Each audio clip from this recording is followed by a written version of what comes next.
Hi, everyone. Welcome to another episode of Second Act Actors. I'm your host, Dr. Janet McMordie, and I'm still a medical doctor simultaneously trying to pursue a career in acting. Before we get to this week's episode, I want to remind you that this podcast is a little wee indie podcast. What that means is that I do everything myself. I have no big network supporting me, no producer, no editor. I am my all of those things.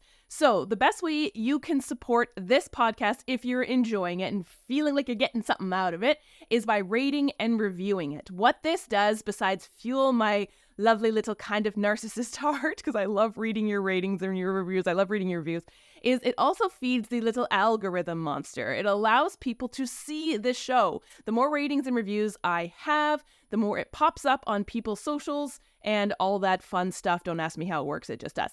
So if you are enjoying this podcast, I really appreciate you. Please consider rating and reviewing the podcast wherever you have found it. Also, IMDb accepts rating and reviews, and that is very much appreciated. Thank you so much, and always support indie podcasters. Hooray! My guest this week is one of my favorite human beings on the planet, Marcella Young. Marcella is she's the definition of Jill of all trades, if you look that up in the dictionary. She has done literally everything. She's done, she worked at Stelco. She was a forklift driver. She worked at a nursing home. She currently works for the city of Toronto. She is so cool. She's now, obviously, an actress pursuing a career in acting. She has an incredible life story, and we get quite emotional during this conversation because her and I have been through a lot together. We've known each other for quite some time. I love being in this woman's orbit. She is such a cheerleader for other people. She is, I'm going to blather on and on now. I'm just rambling. She is, again, one of my favorite human beings on the planet. I love everything she has to say. She cooks dinner for me. We hang out. She is the mom to an adorable rabbit named Aslan. She's just one of those people that you just want in your life forever because you know she is just, she's such a badass. She's so supportive and she's doing the damn thing. Plus, she's so freaking talented. Everyone, please enjoy my beautiful friend. I'm so excited you get to meet her, Marcella Young.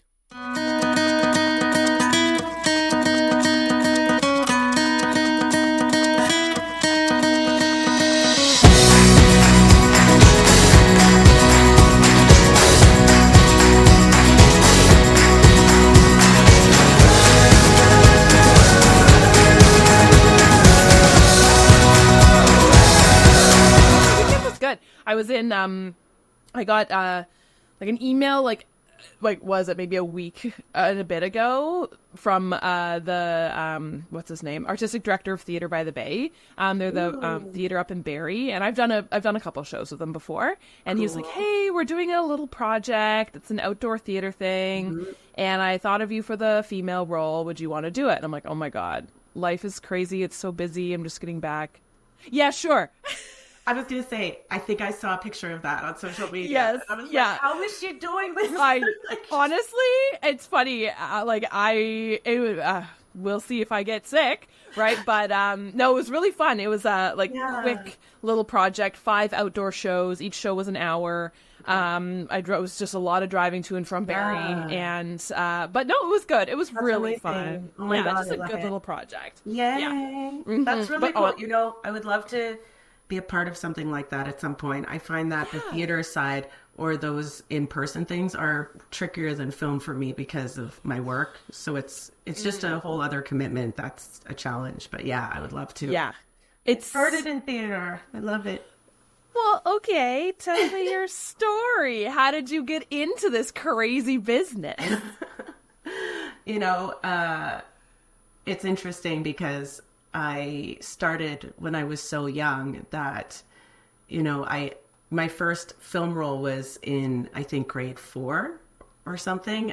We had a substitute teacher and he had a camera and he said we were going to do a film as a class, and I got the role of the lead detective. So I got to play a detective. It was my first on-camera role. And I remember just being obsessed with it. And I did a lot of theater and singing. And I was in the Children's International Peace Choir when I was little. for years, and I did musicals, and a lot of it centered around church as well, because I grew up in a religious community and with a religious family. And so I was always singing in church. I was doing musicals, I was acting, I was dancing, and I went to performing arts school for a year in high school. I was bullied quite heavily there and didn't stay, but the arts, self-expression has always been, I think it was, for me, it was my fun, but also my coping as a kid. It's how I, understood the world. I think it was a big part of like my play, my fun, my self-expression, but also trying to make sense of things, and I would have a little radio show that I would tape in my parents' bedroom, because they had like a little sound system, and I would do the commercials and I would do the interviews and everything. So it's kind of funny how things go full circle. But again, as you know, I did not continue in the arts at that point. Like I studied literature in university, and but yeah, my first act, I feel, was I had a lot of jobs before my career even.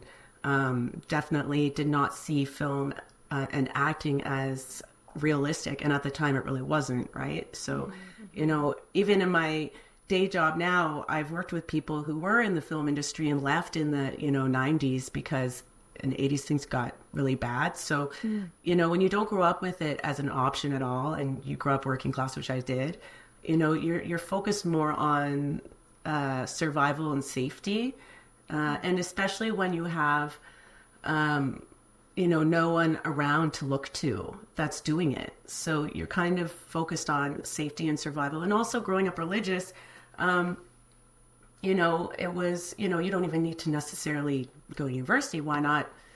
It's just a backup career anyway to being a mom, right? And a wife, a career at all.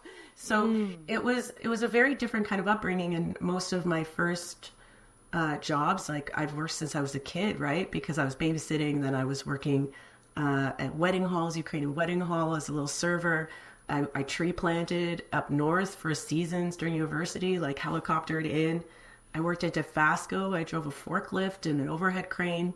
I had a welding job at a industrial greenhouse parts factory. And then I worked in a nursing home for 5 years. So there was a lot of variety to the jobs that I've had. I was always working through school. I've been working since I was 12, 11.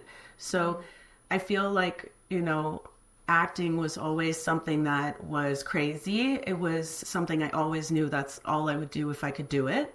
But it was just not even an option, for me growing up into an adult. And for most of my adult life, I didn't see it that way. So yeah, very interesting.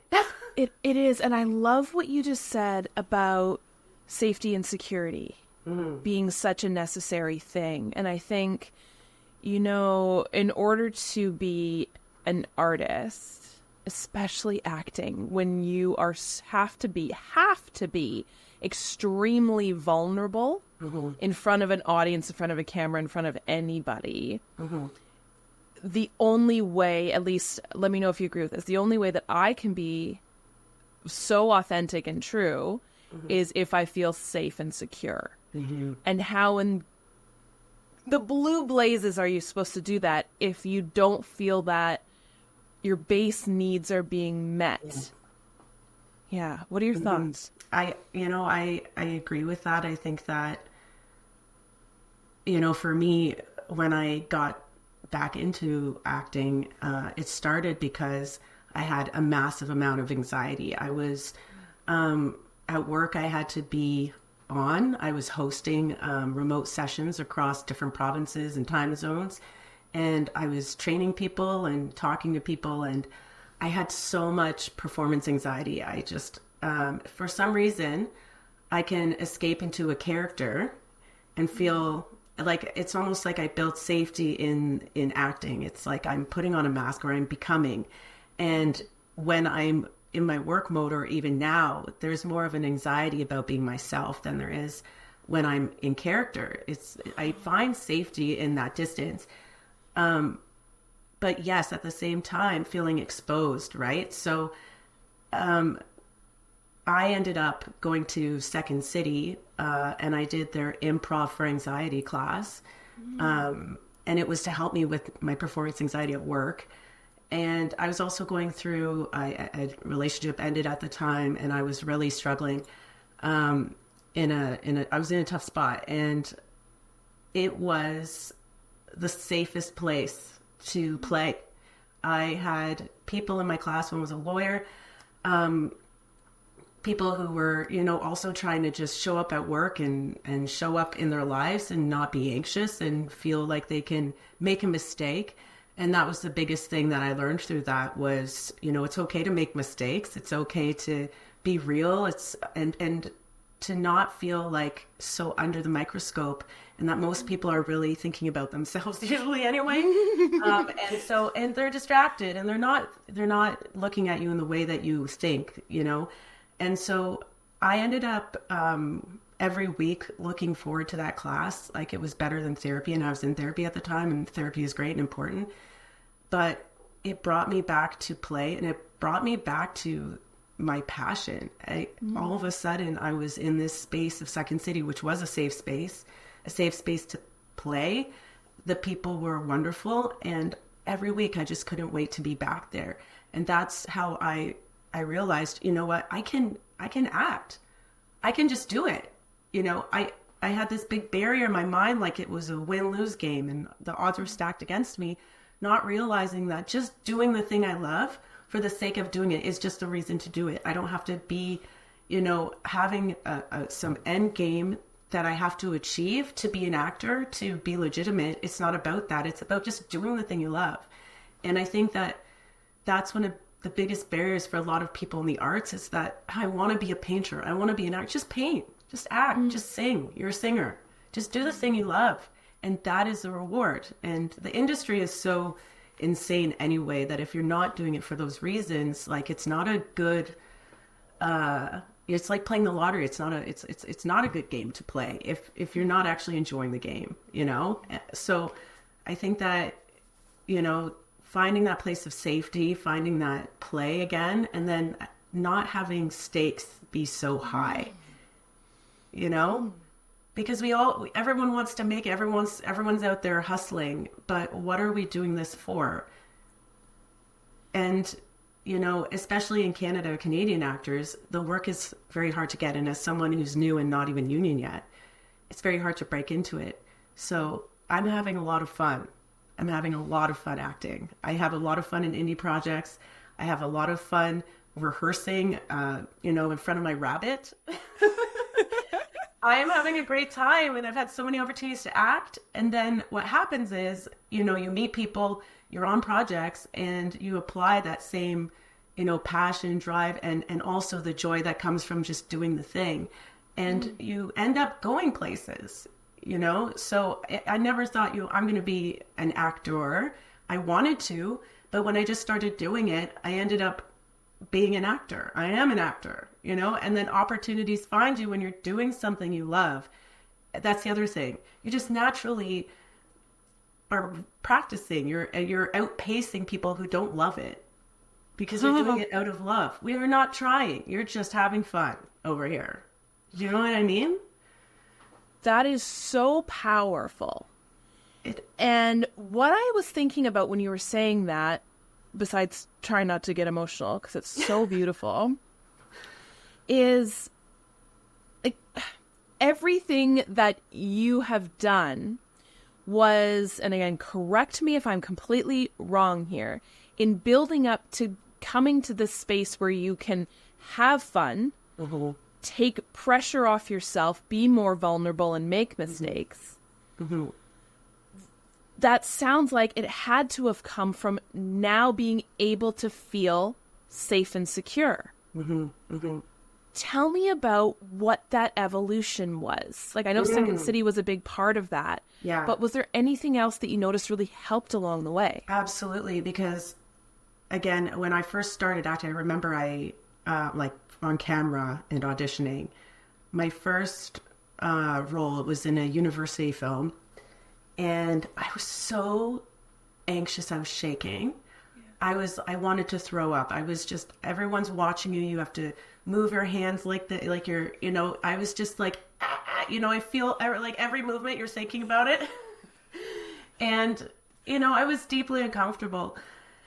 And I think that, unfortunately, it's throwing yourself into it and learning to trust yourself as you experience things. So, what I have this rule, I do it afraid. I also do it ugly. So if I'm having bad skin or bad hair, or whatever, it's do it afraid, do whatever. Not that I'm ugly, not that anyone is ugly, but it's just that mindset of like, because I know that the stakes are not high, I'm not making a mistake on the world stage. Will it matter 5 years from now? I have to remind myself of that all the time. I have to go to those places and I have to remember what I'm doing and why. So the fun of it, I will turn on music. I will dance. I will get the beans out, is what I say to my nieces and nephews. We need to move our bodies. We need to get anxiety out of our body. And we need to remember again that the odds aren't that high, and that if what's meant for us too is meant for us. So if it's an audition, and I still get really anxious for auditions, obviously, but whatever it is, I have to go in and remember why I'm doing it. It's for fun. It's because I love it. Every single opportunity to act, that is acting, that's a performance. So whether it's an audition or a self-tape or whatever, have fun with it, take a risk, get something wrong. That's okay. Make a choice, and boldness is rewarded. But also doing your homework is rewarded. So again, like we talked about second act, like I have a day job. I have a very professional day job, so I can't be auditioning all the time. I have to make space for my acting. Now I can do that. I don't have a lot of personal responsibilities outside of my job. So I can make space for acting in a way that a lot of people can't, but I have to do it for my own happiness and for all of that.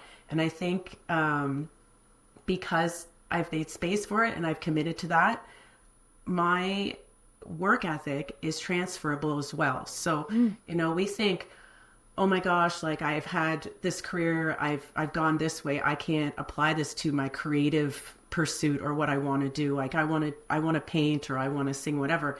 Everything you've done, it's all transferable. Knowing how to learn is a transferable skill. Learning new tasks. I think of the movie Everything Everywhere All at Once, and I think of all the jobs I've had, tree planting, driving a forklift, working in a nursing home, like working at a wedding hall. Like it is all of those jobs, every single skill, I bring that to acting. I bring that to my art, and that self-expression, everything is transferable. And we think, we're older, or it's our second act, we're later to pursue something, but you're bringing all of that with you. You're not starting over from scratch. You are coming from a place where you have all these things to bring, and every single, special skill. Like I've trained in boxing for years, and I did kickboxing in university and stuff like that. And my first union audition was because I had that boxing skill set.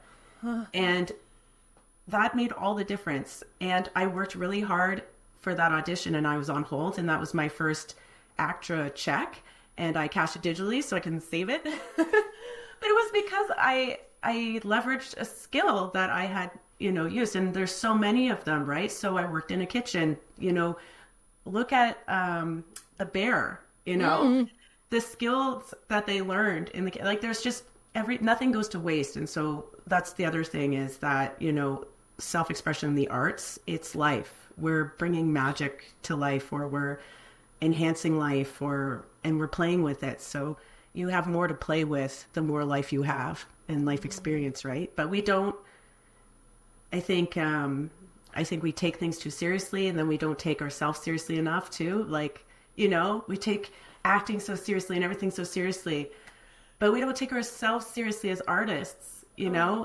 It's about having fun and being playful, but it's also something to acknowledge that you are one, that there's an artist within you that's worthy of support, and prioritizing that in your life in some way, because I think everybody is an artist.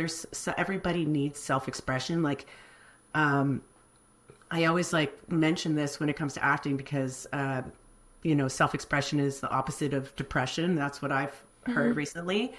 And I feel like everybody, especially now, because the world is hard, we all need to be expressing what we're holding within and what we're experiencing, because that's how we, share our stories, and that's how we can also show different realities that are possible. And that's like the beauty of being creative, is that if everyone's sharing their stories, we're all understanding each other and ourselves better. So it's a healing process too, but I wish that everyone just, whatever secret thing they really wish they would do, they could do, they knew that they could. If they just took the win-lose game rules out of it and just did it for fun, just have fun with it. It's like, if you're somebody who wants to sing, go to a karaoke place and get a private room and just go nuts, Like, if you're in your house, you're like, oh, my spouse is there, or like, whatever, I don't want to be hurt. Like, no, do it. Just do it, I think it's so lovely, right? And I think, the pragmatic realist in my head fights with the artist, right? And I think that's natural. It should fight with the artist, right? Because I think that's where some cool stories can come from. But and I know there really isn't an answer to this question because it's ridiculous to ask, but do you have that fight as well? Like, 'cause I know we live in a society that not only rewards capitalism and money but also is necessary. And again, like we were talking about, safety and security, and that comes with having food to eat, having shelter. Baseline necessities need to be met in order to be an artist. How do you balance that? And balance is such an interesting word, because especially like we as women, we're always like, there's achieve balance. And I don't think that's possible. So I don't have, I would say I try to keep things simple in my life, and I've tried to really do that. So it's not so much, but I think that sometimes I'm focused here and sometimes I'm focused there. So I really have to carve out time for things, because I need to be fully present and there to get the most out of it. So a lot of it is, yes, I have my career and my day job, which is important to me, and I care about that work. And it's possible to be an artist and also care about other work you're doing. That's a saying. So I'm doing it. What? Yeah.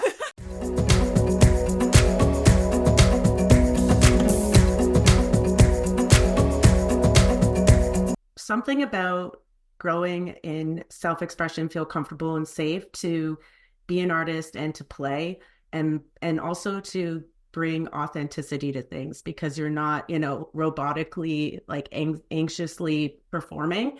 And again, I still have those moments. Obviously, I'll get like a little rattled or whatever.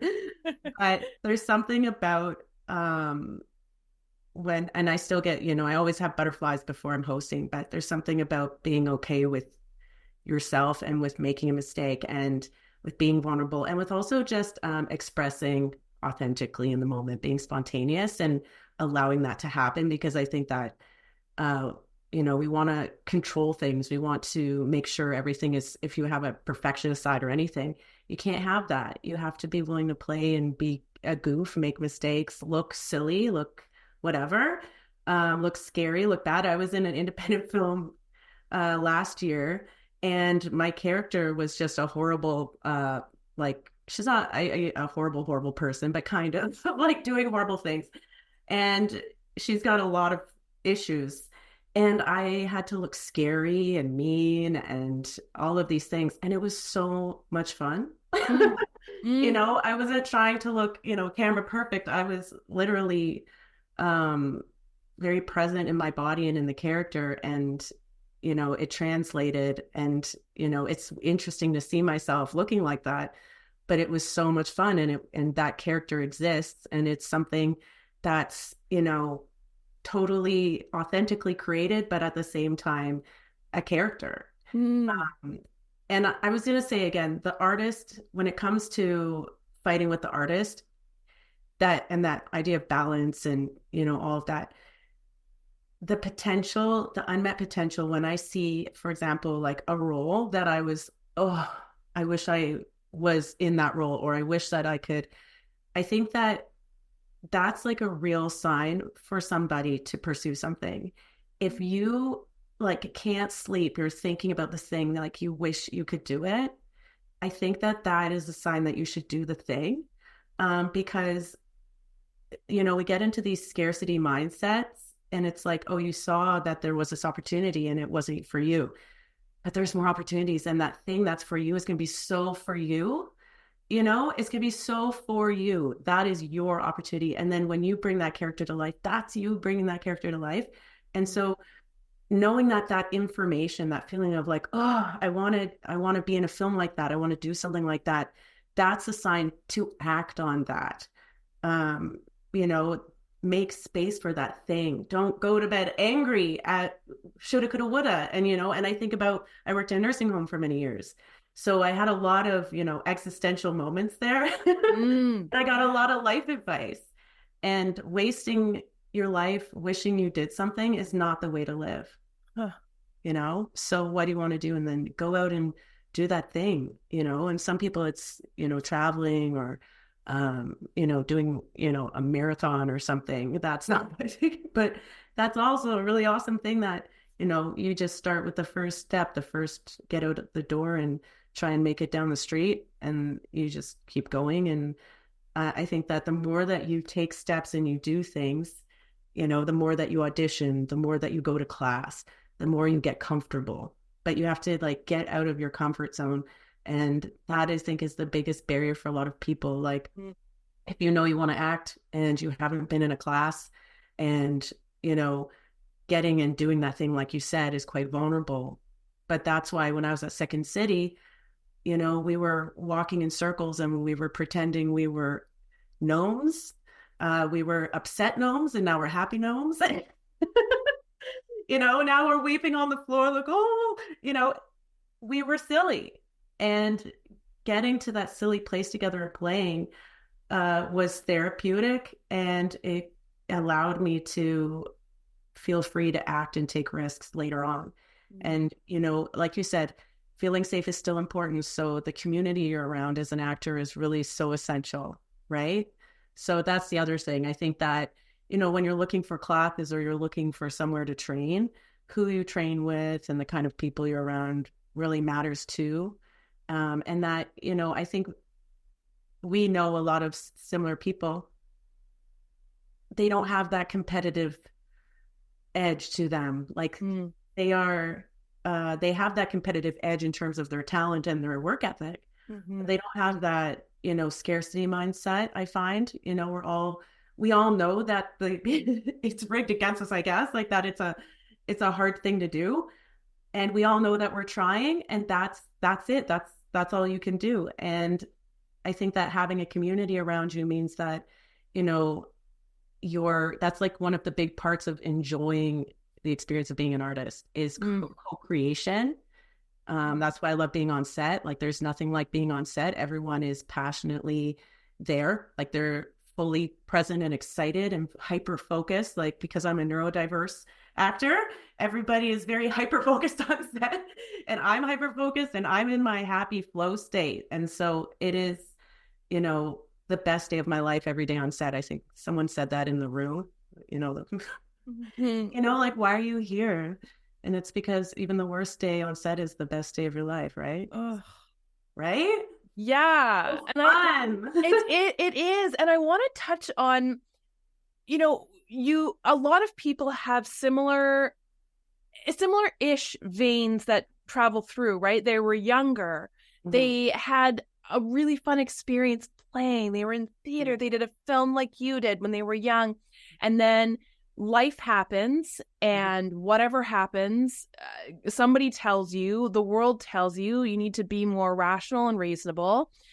And I would love to hear more about that process going from kid. I know you had a lot of really interesting things thrown your way in the world you lived in, the community you lived in. But then I'd love to hear, what was there a day, was there a time when you, like, why improv for anxiety? Like, what was that turn into, I need to do this again? And it's interesting because you said, like, when you're a kid and all these things, people in my community growing up saw me as an artist first. And it was interesting because I ran into someone from grade school, in Hamilton, and I was there filming something.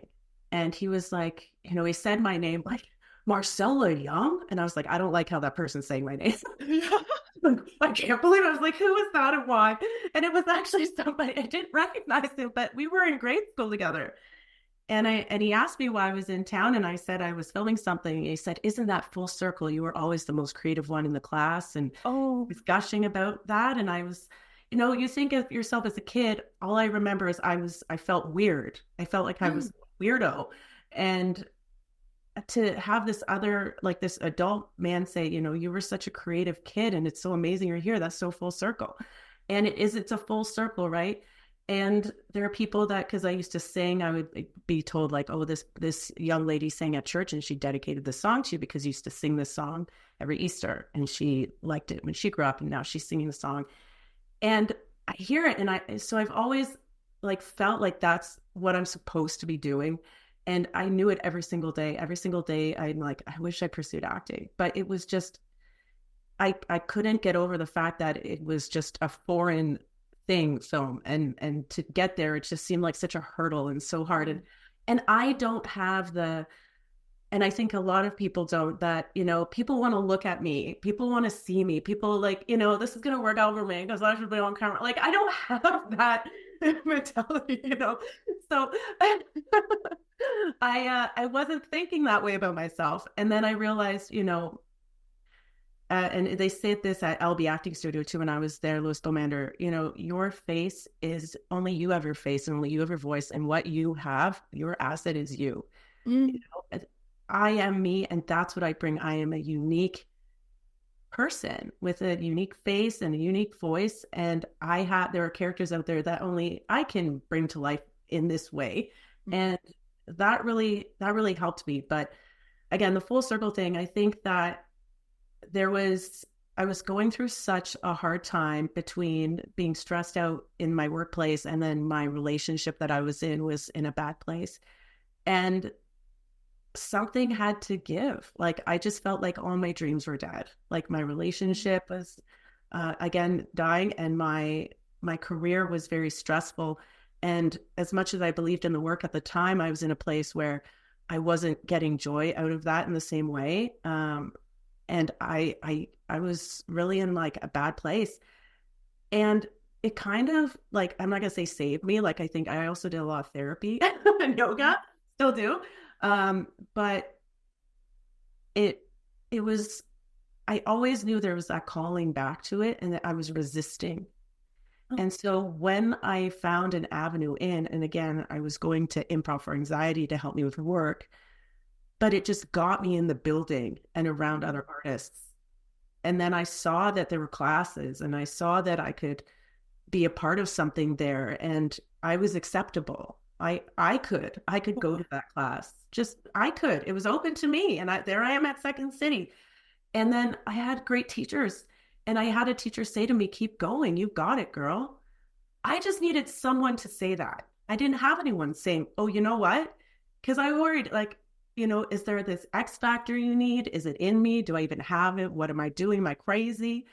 And, sometimes all it takes, and that's why I think a community is important and teachers are important, is someone saying like, whatever it is, you've got it. Like, you've got it. You're good. Keep going, man. And I think I get emotional now because I think that like everyone needs to hear that. So I'm the first one to hype someone, someone's pursuing something, because it takes, self-love to pursue something you love, do something like that. And, and to put yourself out there, because there's a part of it that's like, you're putting yourself out in the arena and, to be judged or whatever. And we say, that's not really what's happening. People aren't thinking about you that way. But that, if you have that resistance, that's what it feels like, is being exposed, right? Or being laughed at. But now I'm like, it's okay, laugh at me. I'm okay with being laughed at. It's fine. I'm going to be fine.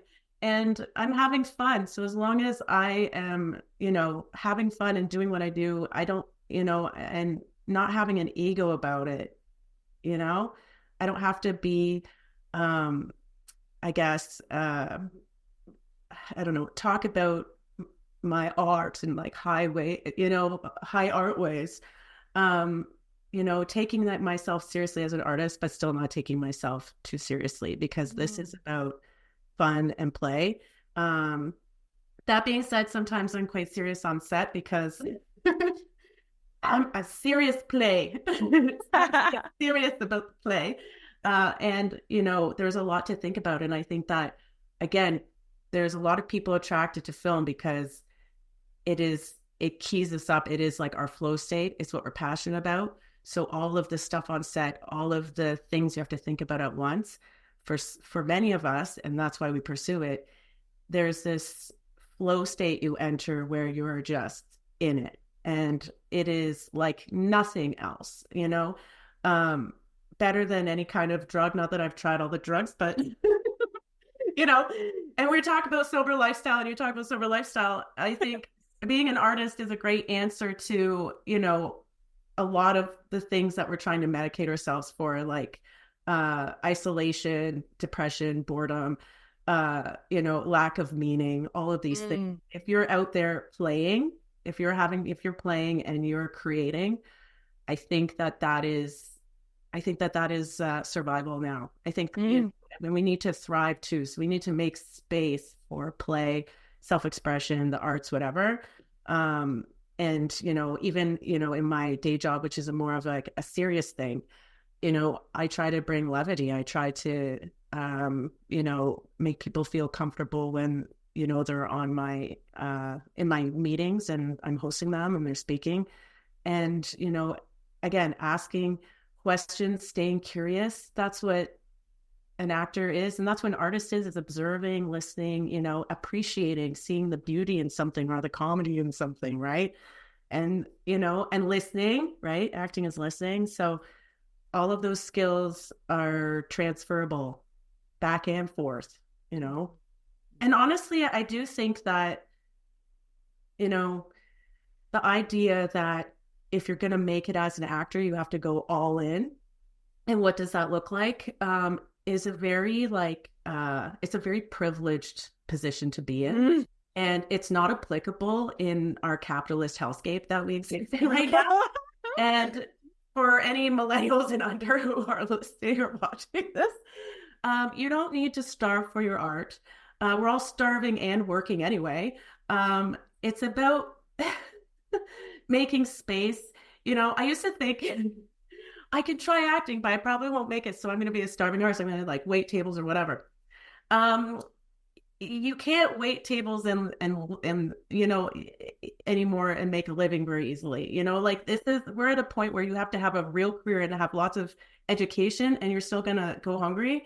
So asking people to couch surf and not eat to whatever, do odd jobs. I think that one of the biggest things is that we don't understand is that if you are pursuing the arts, film especially isn't sometimes an anytime kind of job. You don't know, if you're auditioning and you're making space for that, again, you don't know when or where, but a lot of it is now online, right? A lot of it is, so there's more flexibility than before, so you can do it in your own time. And then if you make space for those opportunities, as long as you have it in your life and you keep moving towards it, it grows. And if you have a job and you're committed to that job, the transferable skill of time management, project management, consistency, showing up, being professional, that sets you apart too. And that time that you're using, you're going to spend that time wisely, and you're going to keep moving, and you're going to keep growing, and you'll see what happens, And so, yes, I use most of my vacation time and any kind of flex time because I have a compressed work week schedule. I do a lot of my art in that time. And that is more time than a lot of people have that are working multiple jobs and trying to act. So it's like, if there's this misunderstanding, I think that, yes, if you want to get your career going very quickly, if you have the privilege to just focus on that, do that. That's great. I wish I could. But for the rest of us, some of us have kids. I have a rabbit to feed. And he had surgery recently. So, priorities. but I still have acting opportunities. Now, again, something that I want to bring to my acting career is that same, goal oriented, this is what's happening. Like we talked about how I have goals for the year. So breaking down those, months into tasks and thinking about, okay, if I do this thing and I have this whole month to focus on this piece of what I need to get done for my career and what I want to grow in or do, and simplify it, and then have supports for that. So have people holding you accountable or people to do it with, right? And then it's weird how time passes and you're doing it, and you've done all these things, and you think at the time, I'm not going to get very far, but if you just keep going and you're always doing something. I'm always trying to do something, whether it's an acting class or I'm working on my own project, because now I'm trying to write and do my own screenplays. As long as I'm working on something constantly, then that's my role. And also auditioning, making space for that consistently is going to be, for me and for many people with a career, a challenge. But again, there's more flexibility now in that. And so, making sure that you are committed to the artist in you and making that space, just like you do for other things, just like you do for going to the gym, taking care of yourself, your mental health, time with your friends. It's like, it is part of personal hygiene. It's part of, self-care, but it's something that grows as you grow with it. And I think that it's just it's not fair to suggest to artists that you have to starve for your art. The people that are very successful and at the top are not starving. A lot of them are Nepo babies. So let's not pretend that they got there through bloody nailed clawing up the wall. So let's not do that. Let's create safety and fun for ourselves. And then, things happen. So, one day maybe I will be able to make that, every time I blow out my candles on my birthday cake, it's the series regular wish. Until then, I'm going to keep doing what I'm doing. But actually, like I said, I do care about my day job and the work that I do. Of course, I'd love to be acting full time. But even when we're series regulars, Janet, when I'm in a space where that's my focus, the things that I care about doing in this world they still matter. And I see my art and that expression as another avenue of making change in the world. Right. So my day job, I'm trying to support positive change and do things like that. And again, I work in communications and in the web and digital communications. But I see everything as like storytelling, acting, all of it as still very relevant to my goals and what I want to bring to the world. So the kind of projects I want to work on, the kind of values that I have internally, this is the other thing people don't talk about. When you have a job, when you have this space that you're coming from and you're not coming from that scarcity mindset, you don't have to compromise and do things that you don't want to and should not do. And so maybe, like getting to a certain level of fame, if that's your goal, but like, I want to make art and I want to be a part of things that, move us all forward. I want to help tell stories that build understanding. I want people to have fun. I want to be in some silly stuff. It's some of the most fun I've ever had were on horror movie shoots, because there's a ghost haunting you. So like people, and you're sleeping. So there's like 3 dudes lifting the bed and shaking it. I've had a fake neck thing with like blood, and it had a pump down the back of my body with a tube, and it got like a clot in there, and they squeezed it really hard, and then I had like fake blood like spraying all over the room. Oh my God. Like I've had hilarious things happen. And horror movies are fun, and there's lots of, entertainment for entertainment's the purpose of entertainment. But I think that what we're seeing in the world collectively is that it takes a lot to make a film. It takes a lot to do anything. So it matters, like, well, because it takes so much, like, why aren't we being considerate of what's going into it and what is the messaging behind it and what does it mean, and thinking critically about it. So, in the indie space, it's fun to do horror films. It's fun to do all that stuff, but I'm always going to be asking questions and, thinking about, what is this saying? What is this representing? Why does this exist? And at the same time, I'm there to have fun and I'm there to make something. So, I think that, whatever you're doing in your life, like your career, your day job or whatever, if it's your second act, your first act still matters. And that's still relevant and cool and changing the world. It's not like the arts and being an actor is what makes me interesting or makes me a human. It's, I'm the same person. I'm the same creative person inside, but now I have an outlet to practice and share more. But it's all of us. Every single person has a creative outlet. I believe that they've maybe not tapped into, but they have a need for self-expression and something to offer. And with work and everything, like I said, I let my freak flag fly, like in my own ways. Like I am very obviously, more comfortable in myself now, and that has only benefited me there. And there's people that I work with. One of them, I don't work with her anymore, but I did for years, and she was a drag king, like a really known drag king.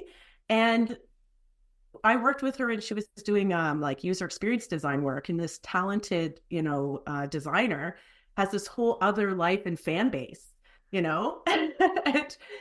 and when you meet her, like, she just stands out like so much for her authenticity and creativity and everything. And it makes so much sense because like they're a free person and they're expressing and they have that outlet. And so I think it's benefited my life and my career that way.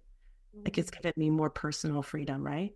Would you say the same thing about you? Because I feel like you have this presence that is very real and thank you. You know what? And it's funny because for so long I had thought so much about how my foundation, the careers I'd had, the schooling I'd done, how much it had impacted and benefited my acting career, right? Because this is the question I would ask for the last 2 years doing this podcast to people, right? Your first act, tell me about how it benefited your second act.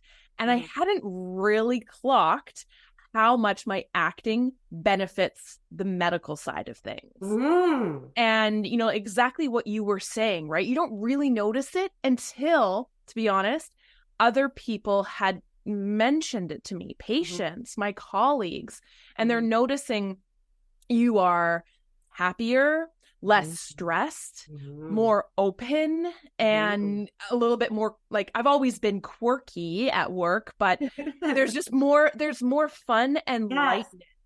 Yeah. Because you have an outlet and I don't know, there's just so much that benefits from doing something creative in your life. And that's the thing, it's still a craft. So when you say it is that craft and being an actor and doing the work, it's still a craft. So yes, your presence and your body and your freedom grows as you practice. So people are seeing someone who's more comfortable in their body, in the room, and interacting with people because they've been doing this. And I think that, I remember being in acting class and years ago at Second City, and we would sit in a chair and people would be asking us questions.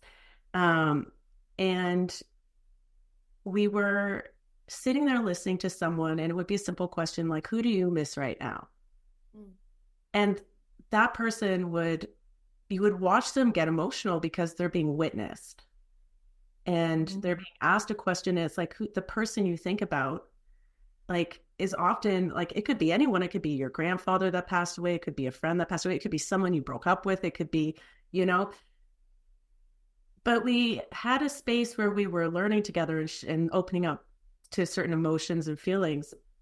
But that space and that safety and that being witnessed in something, it created in me a sense of safety around being witnessed and around having emotions, and that's okay. And I said, at my place of work, I have feelings. I have like big feelings, but I'm professional. So if I am emotional about something, I get a little teary, I'm still okay.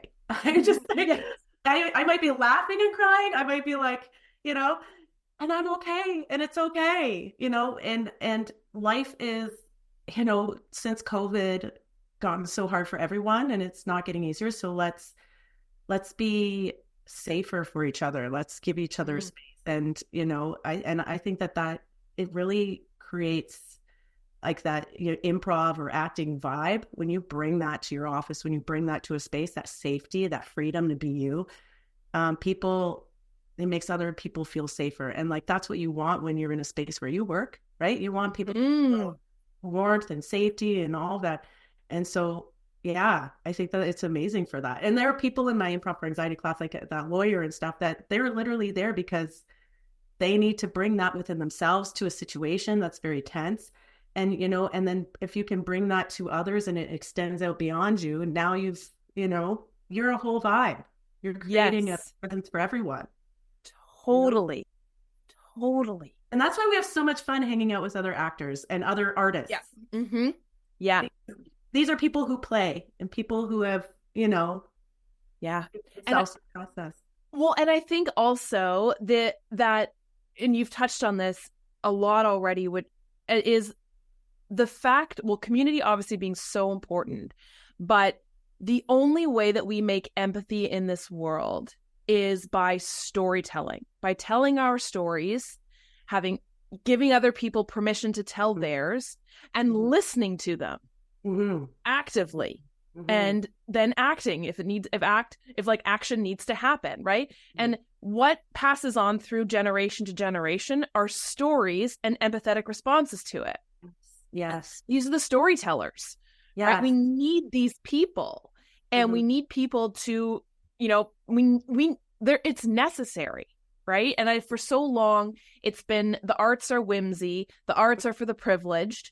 And I think finally we're seeing a pendulum swing in the other direction. Thank goodness, where you're like, okay, but people's stories aren't being told, and what a shame for the history books in the future, right? Yeah, absolutely. Absolutely. And like now more than ever, like I think of TikTok and how, you know, that's allowed everyone to create content and share their story, how much we are collectively learning and growing because of this. And, you know, they removed all that music from TikTok. Well, now independent artists, you know, have more opportunity to show their music and shine and everything. Like, you know, like someone said, don't threaten me with a good time. You're taking away our music. We're millennials and Gen Z. We grew up with nothing anyway. Yeah. So like, take it away. We're just going to make our own music now.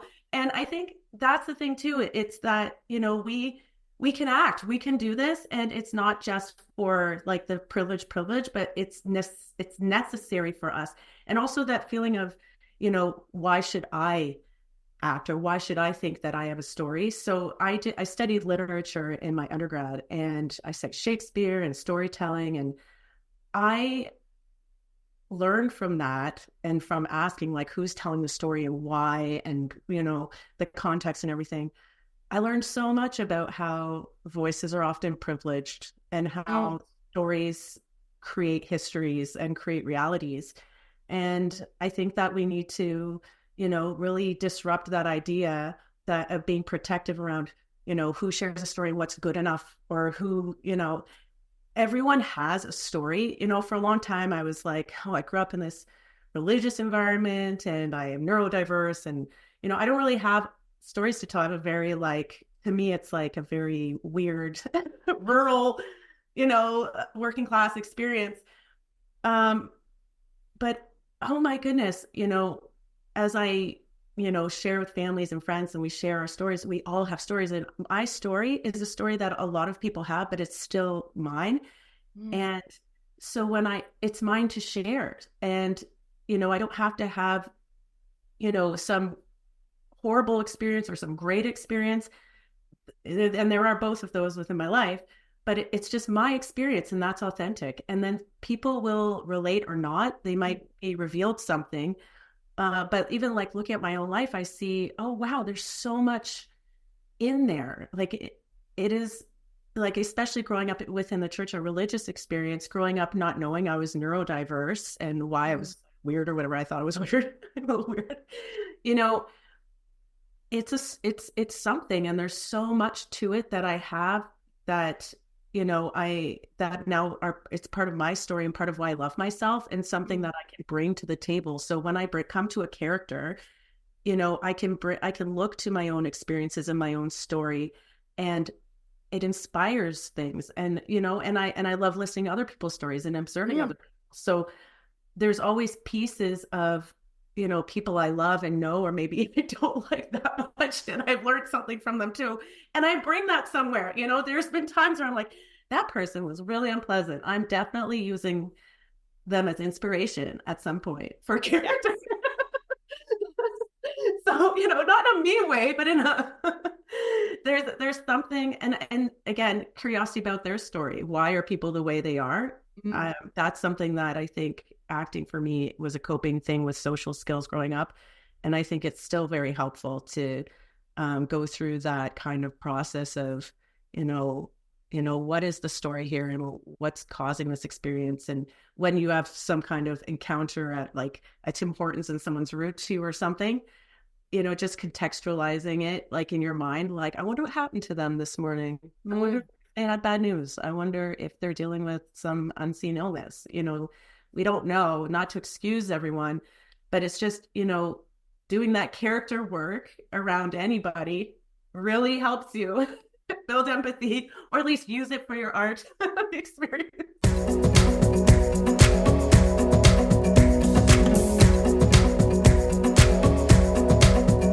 Okay, I wanted to ask you, is there anything that you found surprising about the entertainment industry? Ooh.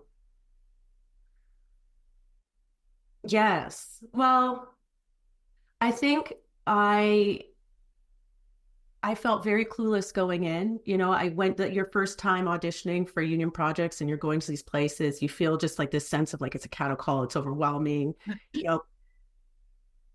I think about, because we're in Toronto and I'm non-union, but I've gone to union auditions. It's a smaller community than you think. Mm-hmm. Like, that's, first of all, like, people know each other. It's a smaller community. You have to get into that community, and you need to be working with people and getting to know people. And those people all know each other. So it's kind of like, once you want to maintain your professionalism and also be kind to people, because you're going to see them again. Like, you need to, I think that it's a smaller industry than we realize here in Toronto. So once you kind of get into it, you realize that it is. But also you can enter it. So when I said, like, I didn't realize, like, I could act, like, in terms of, like, I could go into the film industry. It's very hard, but you just start with non-union work. You just start there and you just go for it. There's a lot of things to learn, a lot of things that I am still learning. Like I said, like how to connect and interact with the right people and get into the doors, getting an agent, all of that stuff. But you can, like I did, submit for a union commercial and get an audition and get a hold and get your first after check. You can do it. And so that's what surprised me, was that anyone can go, and it's like Ratatouille, anyone can cook, anyone can go and act, and that's something. And I think in terms of the industry, I think that there's a lot of barriers to creating. So it's kind of like, oh yeah, you want to, to get an agent, you want to have a portfolio, which again, not everyone, you don't need that necessarily, I've learned. But like, it's kind of like you have to do multiple things at once. Like, we've learned this with, producing work and trying to do stuff like that. It's like, oh, you need this to do this, but you're telling me I need that to get that. It's like, you're trying to, open doors you didn't realize are closed to you, and you have to get a key from somebody first. And so, right? So you're thinking, oh, it might be easier to just produce my own film than get cast in a film. No, it's not. So maybe can you keep auditioning while you work on that? Because making any film, making anything. Oh, okay. So one of my favorite learnings is how important audio is, sound on a set. Yes. I worship sound people. They do such important work. And when it's not done, everybody suffers. So everyone is just as important as everybody else. Being an actor, I don't look good, sound good, or anything unless everyone's doing their job. So like I've said this before, I don't think an actor should receive an award alone for acting. Because especially on film, camera, whatever, because that's not how it works. I'm not an isolated thing. Someone's putting light on me so I look good. Someone's doing the sound, holding that, turning the they're like it's so important, and it's such a skill. These are really high skilled roles that people have, and they're all so important. So I learned how important everybody is, which I already knew that they're highly skilled roles on set, but just the coming together of everyone and how important that is, and just having that good attitude. Because I've been on projects where actors come in and they're sitting separately from people, and they're kind of acting like they're in a different like class, like it's a class system. It's not. It shouldn't be. That's weird. We're all creating something together, and we're all of like equal value always as people. And on set, I think that should be the same. Yeah. But yeah, I don't know. I think I answered your question in like 5 ways there. I loved it. What would you say? Like, how would people describe what you do these days? Oh, so okay, yeah. I think about my family and how my mom would like tell her friends. So my day job, they don't really understand, but they would say like I work on like websites or something, like, web stuff. And then they talk about my acting a lot, actually. So my parents are super adorable, supportive of me and the arts, and my sister sang growing up too, very supportive of that. So they do brag a lot about me. And anytime I've had an event or something, like the first time I saw myself on the big screen at, it was a 48-hour film project film. My family all came out to Toronto and watched, and it was one of the best days of my life. I was like, oh my God. I'm mortified watching myself on camera. So I was like eating my scarf in the audience, but then after I was just like, everyone's here and it's happened. But yeah, they talk a lot about it. My nieces and nephews tell their friends at school that I'm an actor and show them my IMDb and stuff. And they've helped me with auditions. Like, they're adorable. So I think that, what I'm trying to be for my nieces and nephews is an example of someone who went a different way and who's doing something, something different, because they're all little artists, my nieces and nephews too. And I want them to know that they shouldn't, stifle that, and they should know that that can be a part of their life, and they can be an artist. They can make stuff. My aunt's a painter, a lot of people don't think that it's possible to sell your paintings. It is. And she sells paintings. She's a painter. And we need examples like that. She's a great example for me to see someone who, she also made it when she was older, right? Like she had kids and she was redoing furniture and selling it, but she was always painting because she went to school for the visual arts. But she made it, around our age, like this is when she started really getting successful, but it leveraged all of that stuff. And she had kids and a life in there. So that's the thing. I really think that, my family, they see me as I take my day job seriously, but they see that I take my art seriously too, and have a lot of fun with it. So they see that it's brought joy into my life, and that when things like, because I was married and, that didn't work out, whatever. But acting has brought me so much joy that seeing that it's like, okay, maybe I didn't go the traditional route in every way, but it's the route for me, and that's the best thing. And that's all I want for them and the next generation and anyone out there to know is that, we think that we're supposed to check these boxes in our life and we're given this roadmap, and it's not the same for everyone. I just want to act more than anything. more than like having a loving relationship. I love my rabbit and I love acting and the relationships are important to me, but it's even the person I'm with knows that acting is my first love. And even though it's my second act, like I said, I feel like it's my first act. I think all of us, if we go back to being a kid, what did we love doing? Do that again.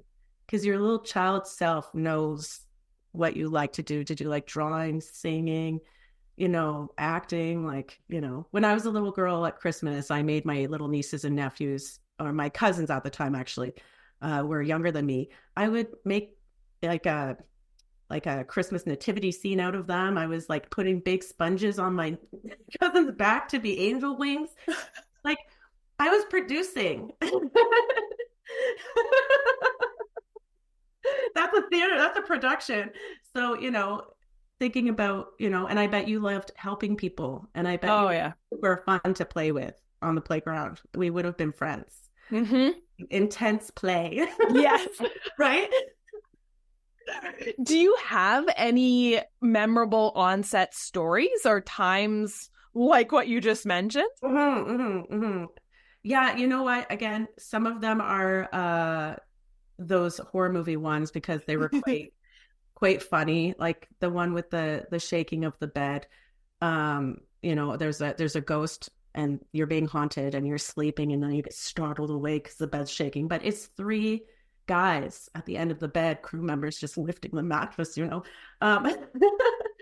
that was insane. I had an experience on set where we were out filming in the woods and a tree fell, and I rushed out of the way and my leg was over like the edge of the escarpment over that was an exciting time and everyone was fine, but that was a story.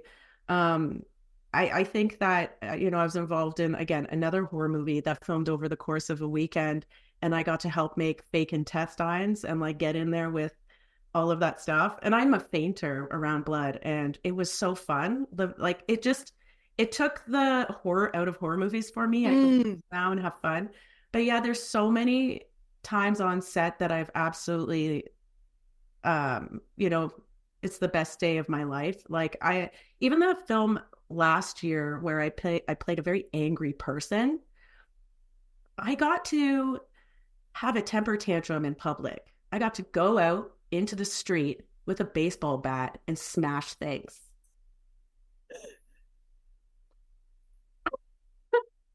Can we say catharsis? Right? I was like, this is amazing. Like I got to go have a public temper tantrum. And I just, and people on set, I got compliments like, oh, wow, like you were able to like access that and do that. And I'm like, are you kidding? I was made for this. I love it was time of my life,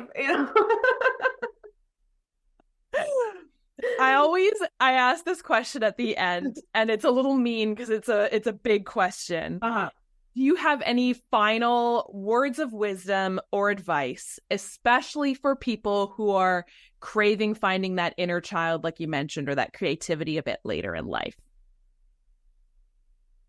Now is the time. Like, I'm really excited about second act actors, second act anything. Now is the time for all of us to create, to self-express. You don't have to have financial goals. You have to remove yourself from that and do what you love. Now is the time to make art, be silly. Don't worry what people think. Now is the time to do it. When you look at the world, like I said this earlier, like the world things are getting harder and we need this now. So don't stand in your own way of something. If you have a burning desire to do something, just do it. If that burning desire is to like move, if it's to, whatever it is, do it. It's so worth it just to do it. It's not a win-lose game. You're winning if you're just doing what you love. Just make space for it, like you make space for hygiene, for health, for whatever. It's just the same thing. And you have to see yourself as worthy of that. You have to see your life and your existence worthy of investment in yourself as an artist. And that's true for everyone. There's nobody alive that can say, I'm not an artist. I have nothing to create, no self-expression. That is the human experience. So find out what, floats your boat, what gets you going, what makes you happy and excited, or find out what makes you angry because you're not doing it. And when you see people doing it, you're like, I wish that was me. What is that? Go do it. You can do it, in whatever way you can. That's all I'll say. There's no rules anymore.